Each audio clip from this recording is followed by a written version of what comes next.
Alrighty, welcome back everyone. We just talked about some of the stock up, stock down teams that I'm looking at in the Big 12. Definitely some teams that I feel pretty good about going into the next couple of years, and some teams that I think just might start to slip as the Big 12 kind of expands and gets a little bit more different over the next couple of years. So that'll be really interesting to watch, but let's get into a hot take Thursday. And frankly, I don't know how hot of a take this is. I don't know if people are really in favor of this. I don't know if people absolutely hate this idea. But I think conference challenges would be a very good thing for college football. I would absolutely love to see them, and there's a million reasons that I'd like to see them, but I'll kind of get into them one at a time here. And I think one of the biggest reasons is uniform scheduling in the sport just has to be a thing, especially if you're getting into a world where you have at-large bids and you have bids that are a little bit different.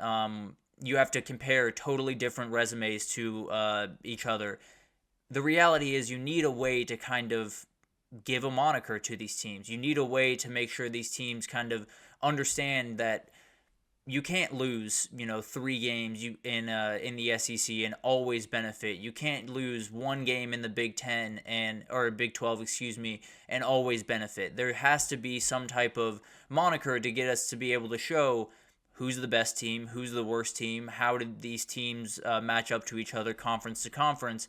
And this is the best way for me to, at least the way that I think about it, this is the best way to go about this. I think they would create a ton of really fun out-of-conference games. You could even do them on week 2 and just make week 2 its standalone, incredible week of college football, all out-of-conference games around the Power 5, just incredible matchups pretty much across the board, and kind of try to get a little bit of what rivalry weekend has, where you wake up that day and you know every single moment of college football is going to be fun, it's going to be crazy, and it's going to have a little bit of fire. I think this would have that same type of atmosphere, not necessarily to the level of a rivalry weekend, but I think it would be incredible to have a weekend that you have week 1 to kind of get you into the college football season. And it kind of gets the juices flowing. You get a little bit better at TV switching. I fully understand the routine in week 1, but week 2, I'm ready to let it roll. I'm ready to let it ride and kind of get these teams out on the field, and I want to see great matchups. We had Ohio State, Virginia Tech way back in the day. Ohio State lost one of those games. That's the benefit of having some of these games, is there's going to be some weird things that happen. Kansas State and Missouri was a great matchup the last couple of years, where you were kind of two teams that were kind of in the same spot of their conference, where they were fighting kind of in the middle, wanted to get to the top, and it was really, really good games 2 years in a row. I think Kansas State won one and Missouri won the one last year. So it's going to be incredible if we get to see more and more of these games. And the way that I think it would work would frankly be really simple, if I'm being totally honest. One of the other reasons I do want this to happen, I want to get out in front of this, is I need people on Twitter to stop telling me that the SEC is weak, or that the Big 10 is top-heavy, or that the Big 12 isn't a good conference, or the ACC is trash. I'm sick of that. I want to hear it on the football field. I want to figure this out on the football field, so random people on Twitter without a profile picture can stop telling me that the SEC is just top-heavy and isn't actually a good conference. But that's beside the point. That's a little rant that I wanted to go on real quick. But let's get into what this would look like. And it's pretty simple. It would look like the way it looks in college basketball, right? This would start hypothetically in 2025, let's just say, and you would have the SEC would play the ACC, and the Big 10 would play the Big 12, because frankly, I think there's more good ties in between those two. Rivalry games would not be included, so I don't want Georgia Tech and Georgia to be included in this. I don't want South Carolina Clemson included in this.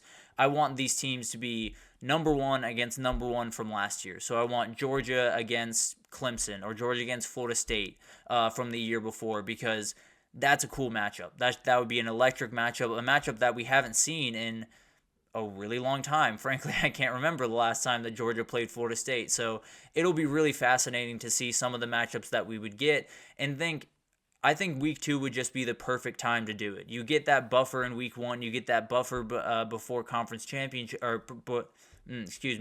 before conference games start, and you would have that ability to have that big time game that gets you ready for the season, that gets you hyped, that everything is kind of like a conference game week, where you're going through everything very intently and wanting to win this game. And it's a great resume builder as well, because if you're matching up teams based on,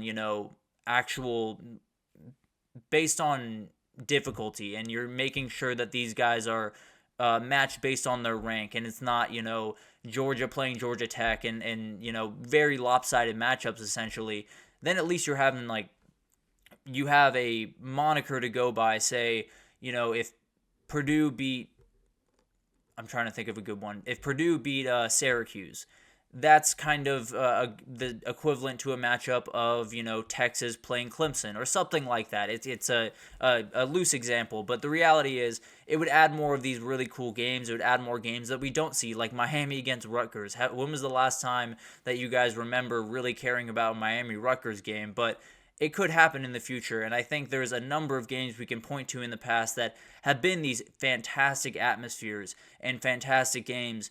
The one tweak that I would make to the system that we have in place in around out-of-conference games is no out-of-conference game should be in any other building than a college football stadium. That's shouldn't even be a question if I'm being totally honest, but at the end of the day, I don't want to see a game in Mercedes-Benz Stadium. I want to see Clemson and Georgia play in Sanford Stadium and Memorial Stadium. I don't want to see Florida State and LSU play in Camping World. I want to see them play at Tallahassee, and I don't want to see them play in Mercedes-Benz Superdome. I want to see them play in Baton Rouge in Death Valley. So that's the big thing here is they got to be home games. They got to be away games. And the issue with that is you might have some teams that play 2 home games in a row or 2 away games in a row, which is logistics that I have yet to figure out. I will do a full-length segment where I really flesh this out, but the reality is I think it would add a really, really fun week to out-of-conference play. And I think for the most part, out-of-conference play, it has its games. There's no two ways about that, but I don't know if you guys fall into the same trap during week 1, 2, and 3 where you have about one game that's really, really good in every slot, and that's great, and that's awesome, and I'm absolutely watching that game, but I am someone that wants all the football in the world. I'm being a little greedy here, of course, but I want, one weekend before we get into conference games where I can say, I'm going to turn on 3 TVs. We're going to have all the TVs going every single game. It's going to be incredible, and there's going to be so many games to watch, and I think this would be a great way to do that. Now, there's going to be some teams that are left out every year where the SEC and the Big Ten would have more people in their conference. Actually, the ACC has more than the SEC, but there would be odd people out nonetheless. Those people could schedule another Power 5 team in another week. They could schedule Oregon State and Washington State if they wanted to for the time being. A number of different things could happen there to kind of even and balance the scales a little bit, but at the end of the day, this would just be a really, really fun way to go about college football where you don't know what the matchup is going to be. And that's the biggest thing here is I don't want to know what a game that's going to be played in 2037 is. I don't care. I don't want to know that UCLA is facing off against Syracuse in 2029. It does not matter to me. Release all the schedules in the spring, maybe around March. Release all the schedules for the upcoming season and include this in it because it's very, very easy to do. It would get the people very excited as the season kind of rolled on, would maybe create some rivalries around some teams that are roughly around the same area in the conferences every year. There would be juice around this weekend, and frankly, I just need a little bit more from my out-of-conference games. No disrespect to the out-of-conference games we have, because we have a lot of really good ones this year, but first of all, they're not happening in the right place, and I'm being a little bit greedy, but there's not enough of them. I want every single good game you can possibly give me. I think it would give us really fun new matchups to look at, fan bases that we might, kind of write off right now might be remarkable in some of these games. There might be some really incredible things that happen from these games, and maybe we have an upset or two here and there. So I just think this is an idea that, it helps uniform scheduling. It makes for some really fun games like UGA against Florida State, and then the next year UGA against Utah, or Ohio State against Kansas State, and then the next year they face Miami. Because you could do it in a way where the average finish of an SEC team, the average finish of a Big Ten team, Big 12, and ACC, you'd rank those 1 through 4. The 1 would play the 4, the 2 would play the 3, and then it would rotate every single year. Now, maybe you get the same matchups every single year, who knows, but I think there would be some variability between the top 2 and the bottom 2, and I think it would be a really, really fun thing to watch. So I think it would be incredible. I'll be totally honest. I understand how people might not be a huge fan of this, but more than anything in this entire argument is one, I want to figure out who's the best conference so people on Twitter can stop acting like they know who the best conference is. And then two, I don't want to know games that are coming a decade in advance. I don't care about those games, and I want games that I turn on my TV in the middle of March, right before or a little bit before the season starts, and say, "Oh shoot, we're playing Florida State this upcoming year, or we're playing Kansas State this upcoming year." Whatever it is, I think that's fun. I think that would be an incredible thing for college football and would add some majesty to that weekend. It would make an entire other weekend, other than rivalry weekend, it would have its own moniker. It would be cross-conference weekend. It would be two battles. It would just be incredible. I'm fully on board for this, and I understand if people aren't. I understand if people are a little bit hesitant to this with, the tradition and all of that for college football, but I think it's just a step in the right direction in a number of different categories, whether it's uniform scheduling or just getting better games on out-of-conference games and just getting more around